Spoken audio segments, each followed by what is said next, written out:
Ya ayyuhalladzina amanu, ya ayyuhalladzina amanu ista'inu bis-sabri was-salah.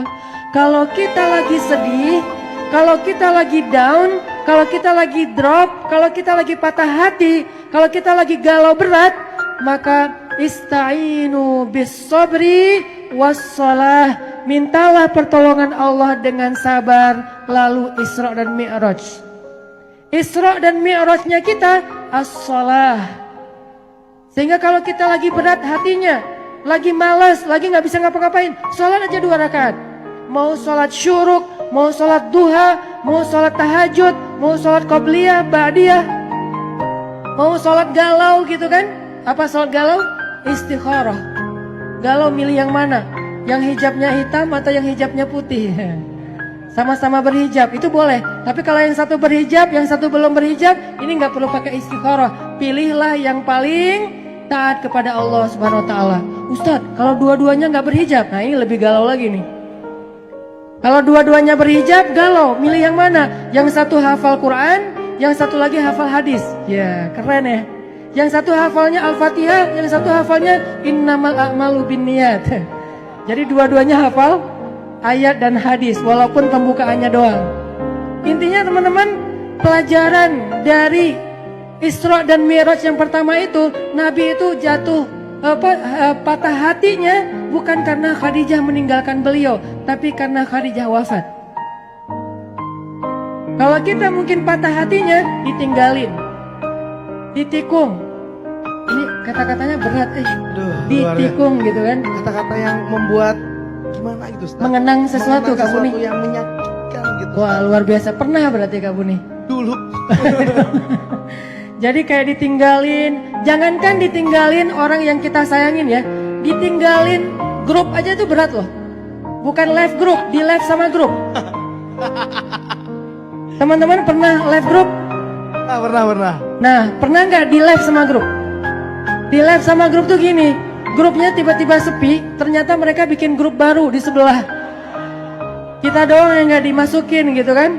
Tadinya grupnya isinya 10 orang, sekarang grupnya di sebelah 9 orang, kita doang yang nggak masuk. Ini namanya di live sama grup. Nggak usah di live sama grup, di unfollow aja tuh berat gitu. Apalagi followersnya cuma 1. Dia.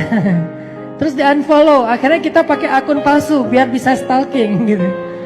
Pengalaman Ustadz, dikit. Jadi teman-teman, kalau kita ngerasain perasaan sedih yang kayak Rasul, walaupun mungkin kasus kita tuh nggak selevel Rasul ya. Kasus Rasulullah kan keren banget ya, ditinggalkan oleh pacar halalnya. Dan ditinggalkan juga bukan dikhianati, ditinggalkan wafat. Kalau kita mungkin ditinggalkan oleh orang yang belum halal buat kita. Maka kalaupun kita harus sedih, masalah hubungan dengan seseorang, masalah persahabatan, masalah sekolah, masalah pekerjaan, apapun masalah kita kalau lagi sedih, Isra Mi'raj lah dengan sholat 2 rakaat. Sedih dikit langsung wudhu, Allahu Akbar.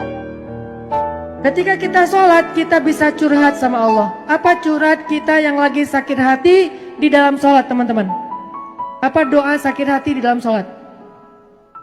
Doa yang lagi sakit hati, kalau lagi sholat itu sebetulnya kita pada hafal. Rabbighfirli warhamni wajburni. Kalimat wajburni itu doa sakit hati loh. Artinya apa? Ya Allah wajburni, artinya ya Allah sembuhkanlah sakit hati saya. Sehingga di dalam sholat kita tuh curhat banget sama Allah. Misalnya di dalam sholat kita bilang iyyaka na'budu wa iyyaka nasta'in. Di dalam sholat kita bilang Rabbighfirli warhamni, kasihanilah saya ya Allah. Wajburni, sembuhkanlah penyakit saya ya Allah, sakit hati saya. Warfa'ni, angkatlah saya ya Allah, jangan sampai saya down. Kan lagi drop tuh, lagi jatuh. Warfa'ni, angkat saya ya Allah, bangkitkan saya ya Allah, bangunkan saya ya Allah.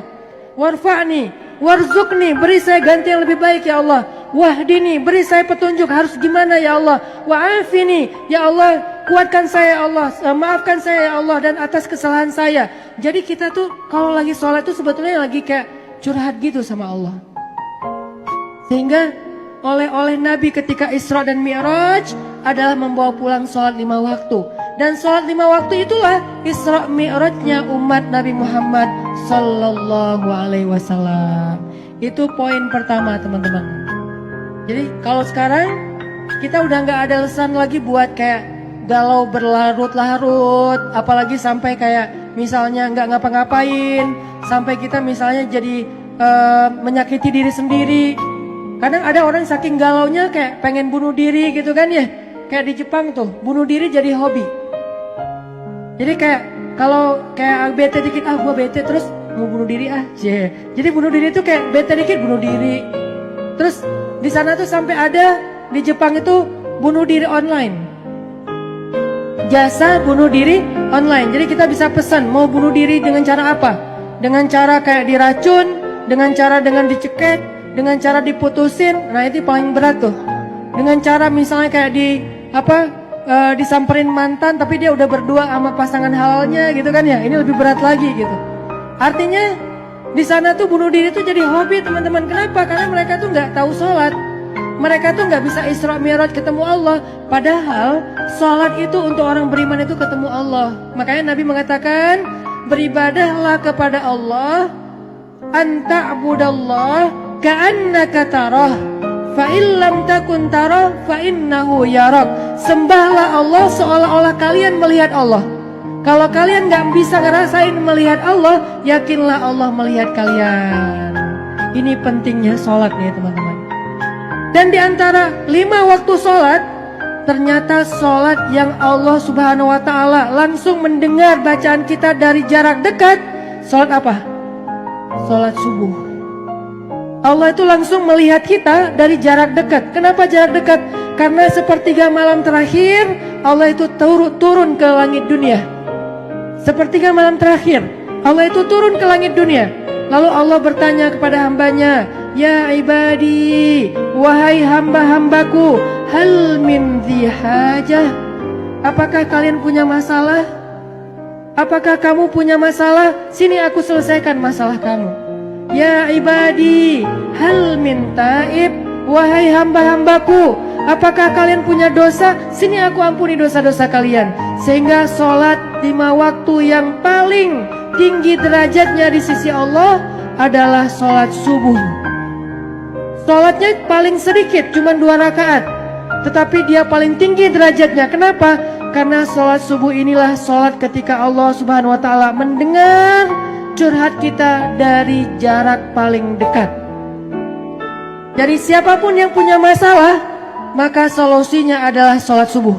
Siapapun yang punya hajat, maka kuncinya adalah sholat subuh. Siapapun yang punya mimpi, maka untuk mewujudkan mimpinya adalah sholat subuh. Siapapun yang ingin menjadikan keajaiban itu nyata, maka menyatakan keajaiban itu adalah dengan sholat subuh. Siapa yang pengen melihat mukjizat dalam hidupnya, sholat subuh.